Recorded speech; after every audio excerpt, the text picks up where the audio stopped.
Hey budget gardeners, Vita Loca here. Join me today as I give you a final seedling tour for the season. So let's go.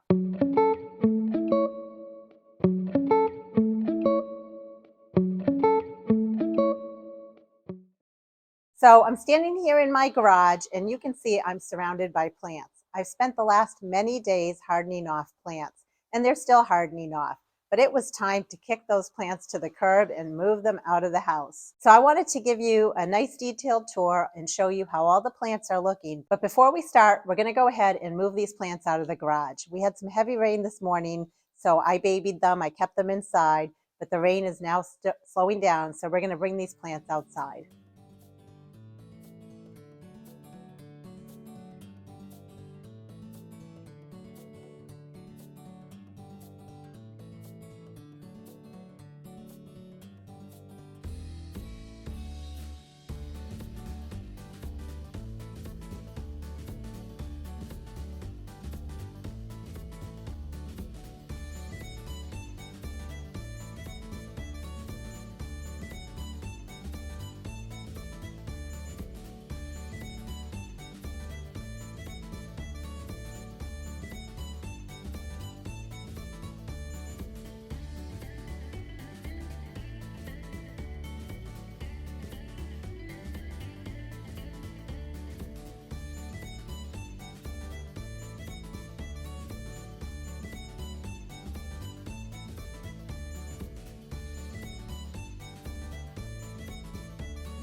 I know what you're thinking. You're probably like, why does she grow so much stuff?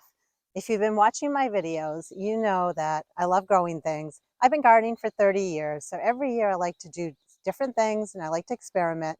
And one thing I really pushed myself for this year was to grow a ton of impatiens and a ton of wax and tuberous begonias because I have a lot of shade here.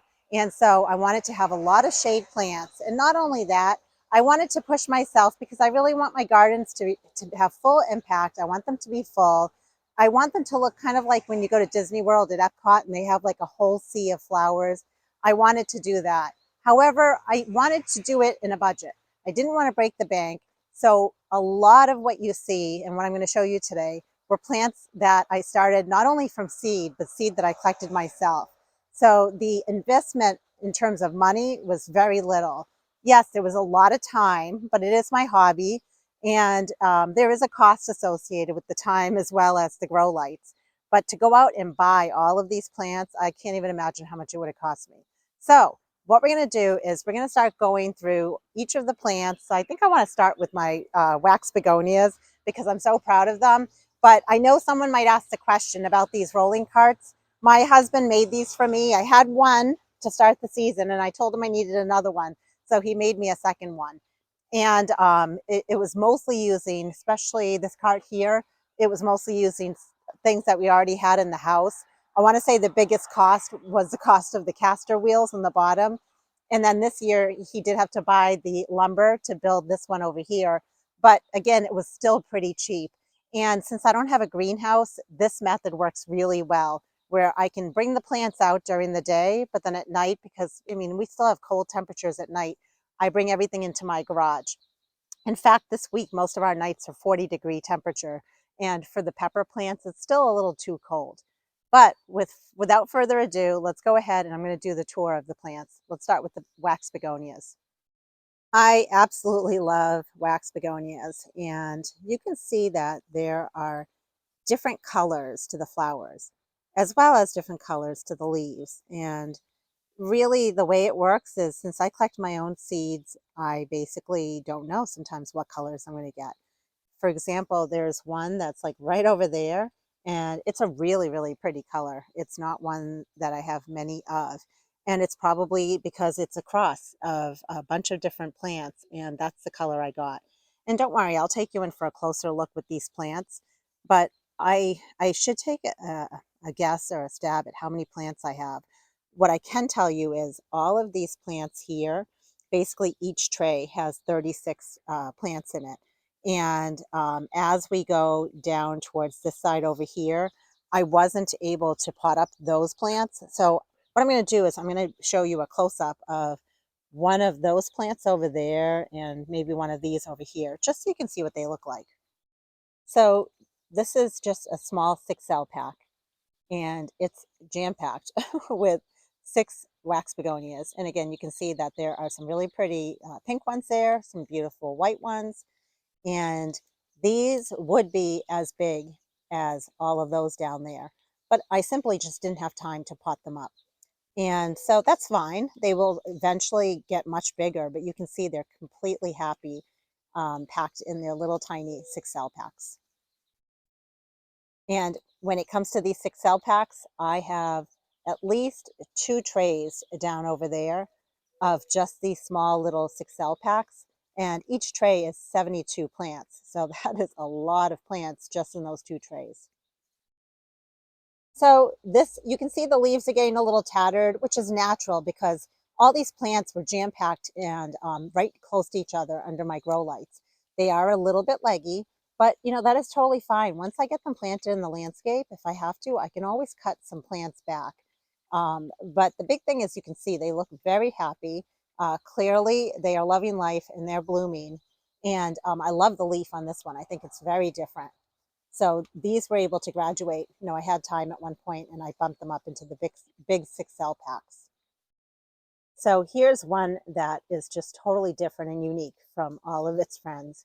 And that would be a fun one to collect the seeds off of. I would probably want to put this plant away from all the other plants, but I think that's a really beautiful color. And I don't have many that are that color. So it's kind of like a one-off. And while we're talking about the wax begonias, you can see that I have 2 trays here of this wax begonia. And again, I'm always on the lookout for different types of wax begonias, and then I just collect the seeds of those wax begonias. So I can't even imagine, again, how much I'd have to pay. I'm going to keep saying that, and I'm sorry, but it's true, how much I'd have to pay for, this many plants. And you can see that these are, again, in the small little 6 cell pack. So each tray is 72 times 2 trays. And they're beautiful. I just think they look so pretty. And eventually when I plant these type of plants in the ground, what I'm going to do is just come along and pull off any material that doesn't look good. Not a big deal at all.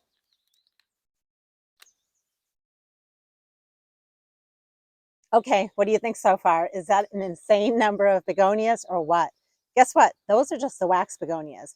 The next thing we're going to look at are the tuberous begonias. That was a huge experiment for me this year, and I can't wait to show you the results of that. So what we're looking at over here are tuberous begonias, and you can tell probably by the leaf structure that these are indeed tuberous begonias. And what's awesome is that I started them from seed. Normally I start them from buying the tuber, and I took the seeds off of a mother plant that I have. Just look how pretty those are. I am so happy. And what's really neat is you'll see that this almost looks like a single blossom, but right next to it is a double blossom. And I'm just super, super excited. This was a fun experiment for me. And now the next part of our experiment will be to see how these thrive, how they do, but most importantly, to see will they produce a tuber. And that will be interesting to find out. I mean, if I had to predict, I would say that they should produce a tuber, but you never know. But anyway, there are a ton of plants here. There are 18 plants total in this tray, I'm almost sure. There's quite a few. And so that is enough for me to play with in my garden this year. And I'm very, very happy about that. And one thing I want to point out is, it is raining out, and some days when I water, although I do try to water from down below here, um, this is going to happen that sometimes with the sun, some of the leaves just get a little bit of scalding, and that's okay. Eventually, once these get planted out in containers or pots and have drip irrigation going to them, this type of situation won't be happening with the leaves. But very, very, very happy about my tuberous begonias that I started from seed. Okay, while we're on the tuberous begonia kick, check out these beauties. I collected the seeds from a city close to me in Concord, and they were really, really pretty tuberous begonia. So I wanted to see if I could grow them from seed, and sure enough, I could. Let me take you in for a closer look so you can see what some of the seedlings look like. So it's a tray of 72 plants in there. So that is a lot of tuberous begonias. But look how pretty these are. I just think they're so cute, so dainty, very delicate. I don't know. I'm going to have so much fun planting these. I think they'll look really nice in maybe the window boxes. And I just had to show you this one too. This is a really pretty color. It's almost like a orangish color. Really pretty. And by the way, I just put the begonias back in this area over here. But I just wanted to show you, this is my side porch, which looked really beautiful, very pretty. But right now it's taken over by seedlings, and that's okay. The seedlings need a place to be as well. I had made a video previously showing you all of the impatiens, and I had to point them out again. You can see that they're all down there, and they are all in small little 6 cell packs. And each tray, again, has 72 plants in it. So that's a lot of impatiens. I'm so happy. So many beautiful colors. And there's a close-up. You can see that there is a huge variety in the different impatiens. And again, because I collect the seeds of my own plants, including impatiens, you never know what you're going to get. You're always going to get different plants, different colors. Very pretty though. And I want to point out, look at the roots. They're going insane. I mean, things are absolutely ready to be planted out. It is time, people. It is time. Right over here are a bunch of Alyssum or lobularia. And I've already planted a bunch of that out in hanging baskets along with pansies, but those are looking wonderful. Look how pretty they are. It's one of my favorite plants, although so are begonias and so are impatiens. But everything's looking very healthy, very happy.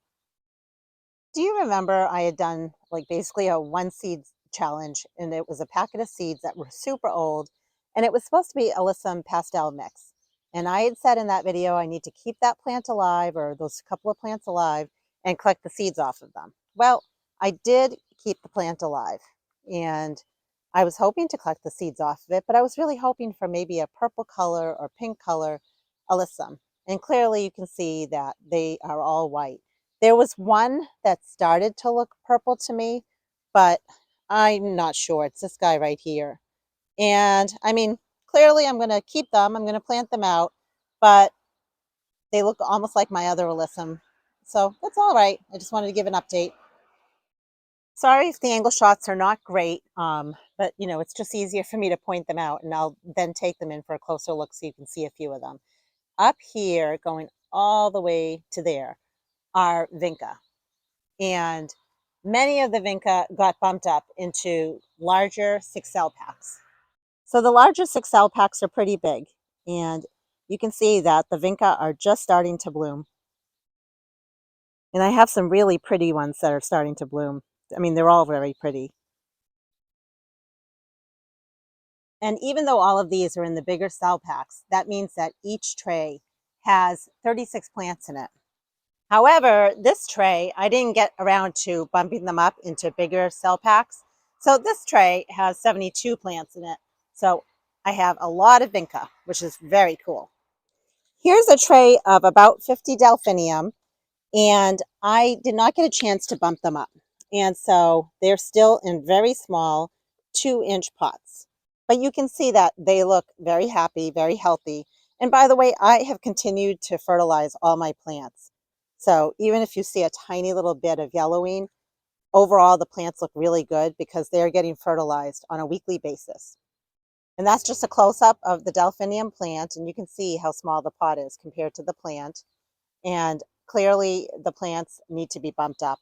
They probably should just go out in my landscape, but honestly, there's 50 plants there. I'm not sure where they're all going to go. So at a minimum, if they don't go out in my landscape, they should get bumped up into bigger pots. But I'm very happy with how many Delphinium I was able to grow from seed this year. Even though these plants right here are not plants that I started from seed, this is a great video for me to update you on all the plants that are on this rack.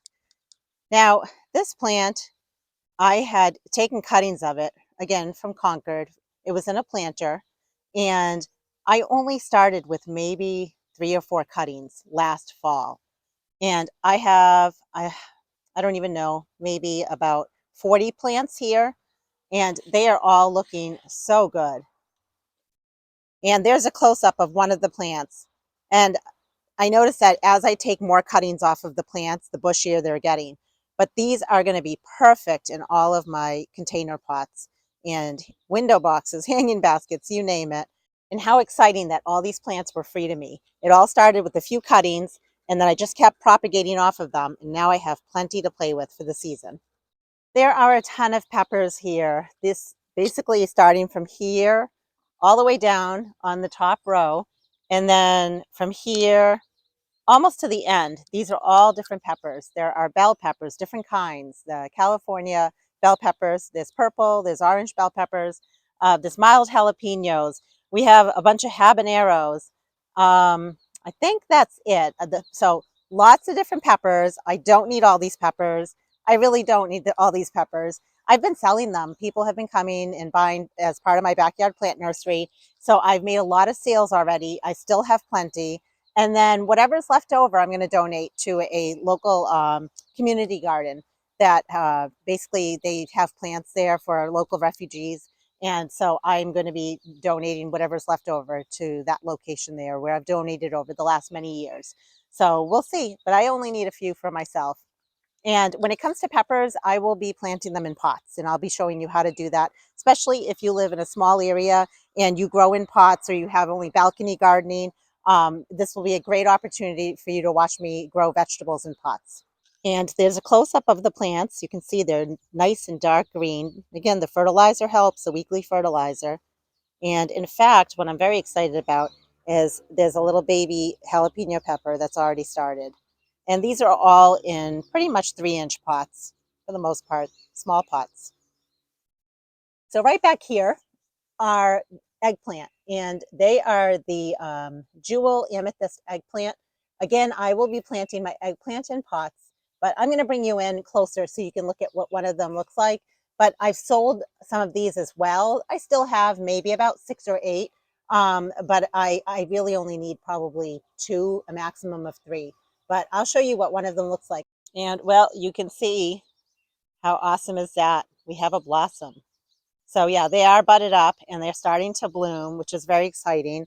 So right over here is a bud, and clearly that's a blossom. And notice, I don't know if you can see it, but they have little prickly stems on them as well. You got to be careful when handling your eggplant.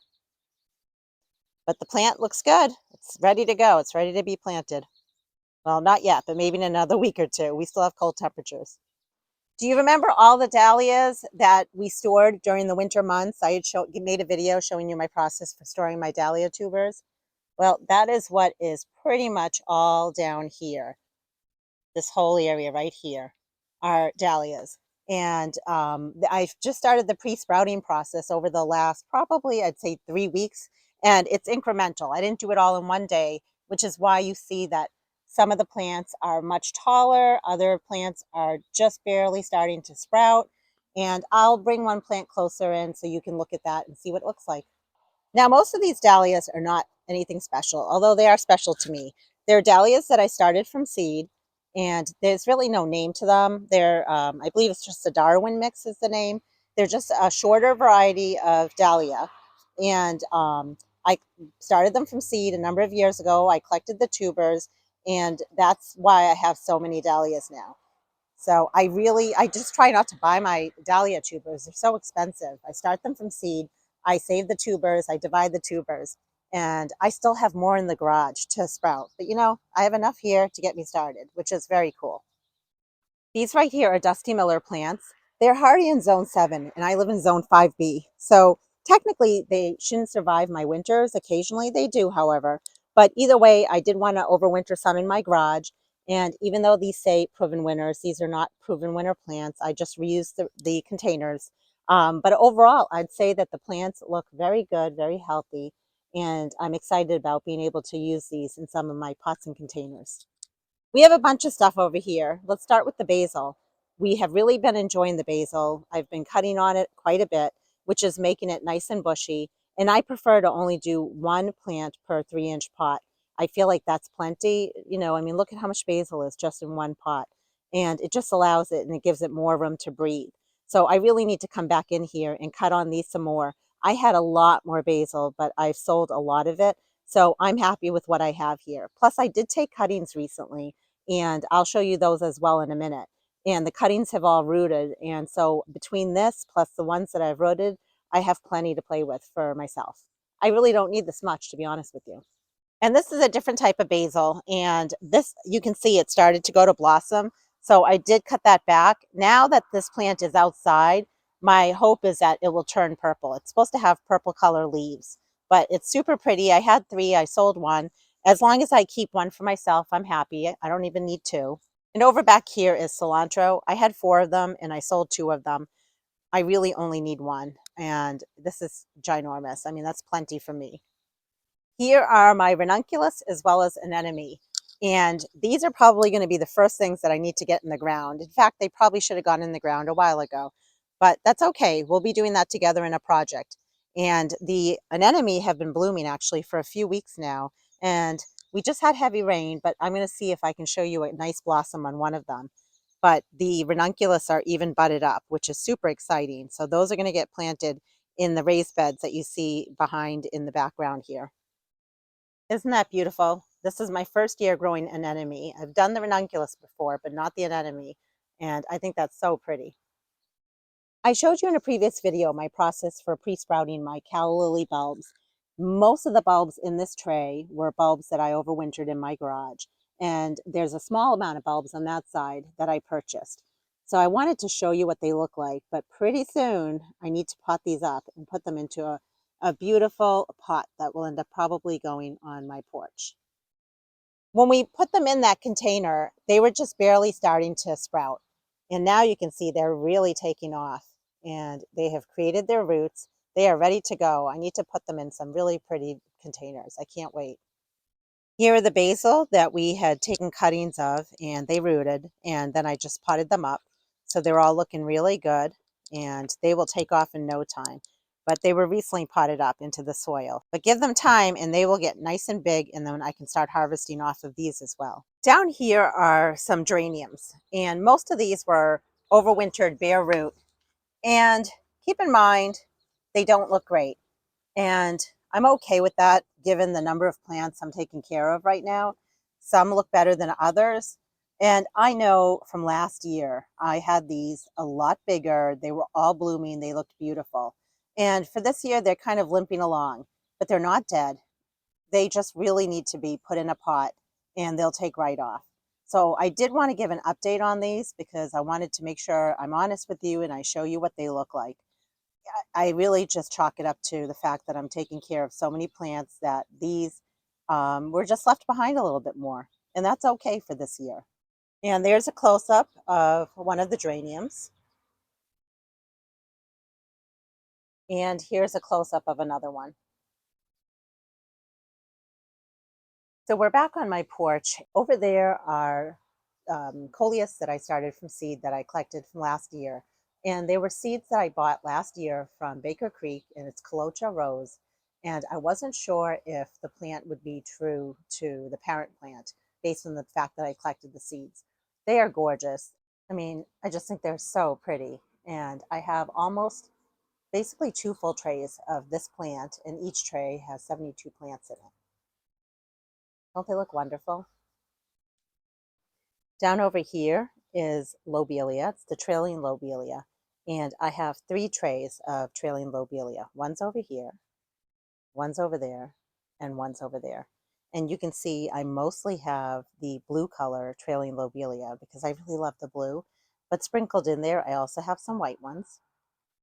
I am not worried about the fact that these are tall and leggy. This happened to me last year, and as soon as I got them planted out in pots and in the landscape, they corrected themselves. And if I really wanted to, I could cut them back a little bit, but they are very happy. And as you can see, there are many that are blooming. Here is one that has a mix of, it's mostly white, and then there's some blue tucked in there. So easy to collect the seeds from trailing lobelia, super easy. But don't let them dry out. If you let lobelia dry out, it will not be happy. It loves water. Right over here, those are Coleus, and I just call them Coleus mix. And they are basically a mix of different Coleus. I collected the seeds from them. And I basically have, I think it's like almost 3 full trays. And each tray has 72 plants in it. And a few of the plants are not only Coleus mix, but they might be a Kong mix variety. Again, they're just going to be a mix because they're seeds that I collected myself last year. You can see they look very healthy, very nice. Here's another one.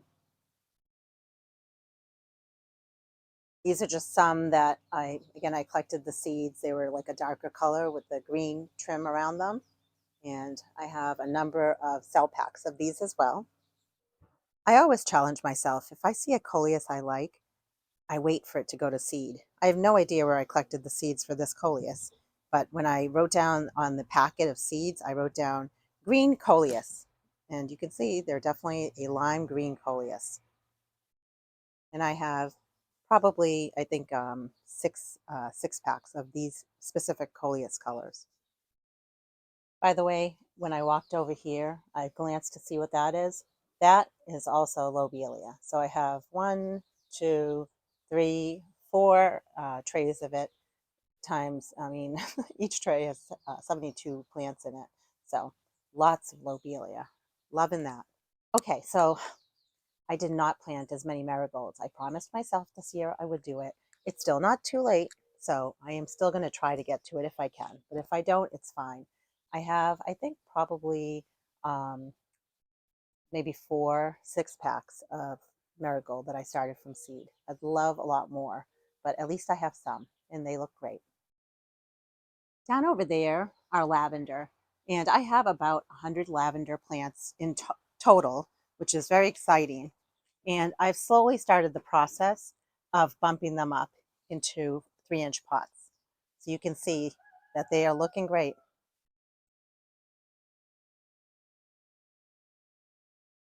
We grew some micro vegetables, and this was a micro pepper that we grew together. And I have 3 peppers total, and you can see they are very happy.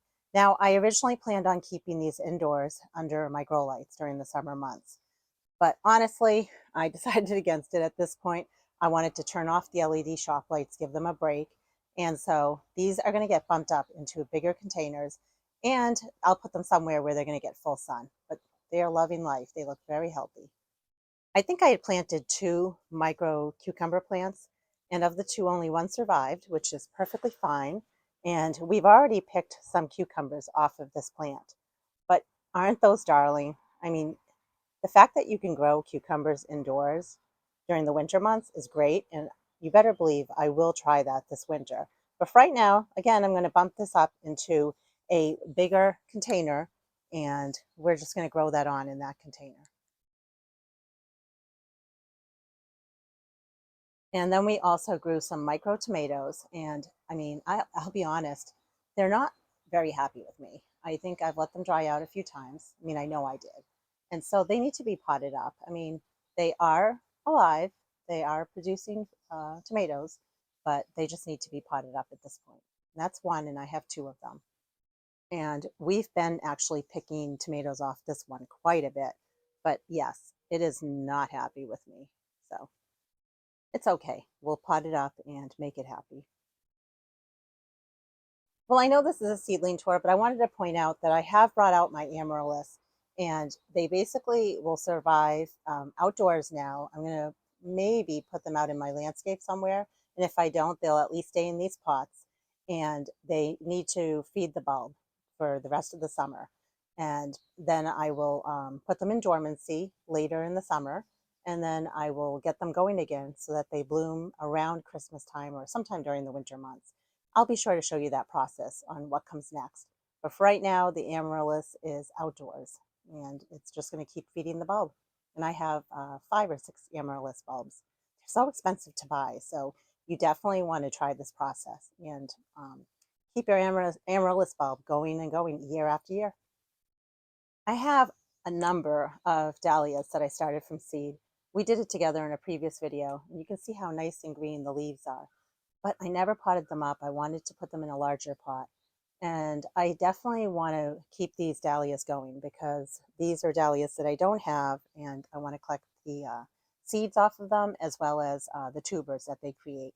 So in a different video, we will be doing something with all of the dahlias. I think I have almost a whole tray, so it might not be quite close to 72, but there's quite a few of them. They look good anyway. They should have been cut back so that they could branch. We'll be doing all of that. And if they bloom a little bit later, I'm okay with that. On this table over here are brassicas. They are broccoli. And here is one. And you can see they look really good. They're the perfect size because my average last frost date is coming up. It's May 15th.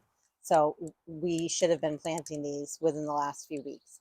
So it's still not too late here in New Hampshire to be planting these out. I have been selling them, but I'm probably still going to be left with a number of them because I've already planted mine out. So I will be donating those to the local place that I mentioned earlier in the video.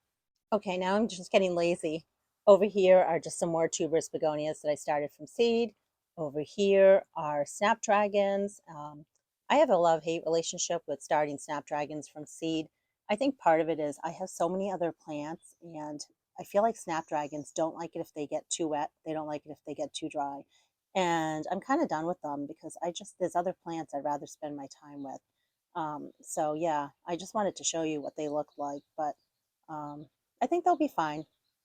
And then down over here, these were some New Guinea impatiens, as well as just regular impatiens, I think beacon, that we started from seed as well. And we started those fairly late.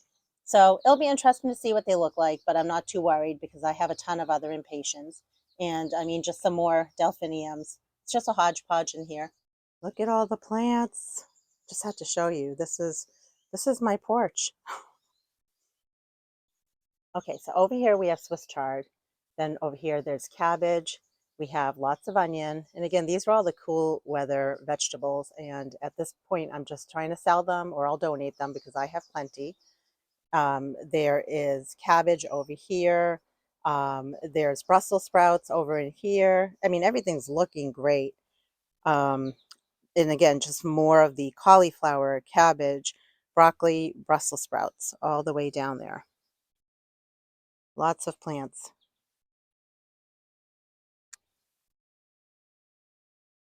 Boy, I tell you, I am so glad that we got that tour done. This has been something I've been wanting to do for weeks, but honestly, for the last month, daily, I have been bottom watering all of my seedlings and fertilizing them and just keeping them, alive and looking good and fresh.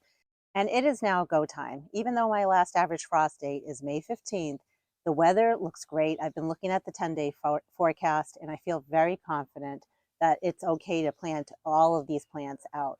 So what I'm planning to do, because it can definitely be very overwhelming, I'm not going to lie, I'm planning on doing one small section at a time and trying to be realistic with what I'm going to do with the weeding, with the cutting back, with the fertilizing, with the planting. And I'm going to start with small areas first so that I feel like a level of satisfaction. I'm going to start with a couple of raised beds that I have on the south side of my house. That's where the ranunculus and anemone are going to go. I'm going to start with the old arborvitae bed because it's a very small bed and I can jam pack that with plants. And then maybe the window boxes, I want to start small and then make my way to bigger projects. And I'll be sure to bring you in on as many of those projects as I can. But I hope this video inspired you. I have lots of videos that show you how to collect your own seeds from many of these plants. I have lots of videos on how to start the seeds and how to care for these plants when they were smaller. So be sure to go through my channel, through the playlist, if you're interested in any of those. And as always, if you have any questions, please drop them in the comments below. And until the next video, make it a great day with gardening.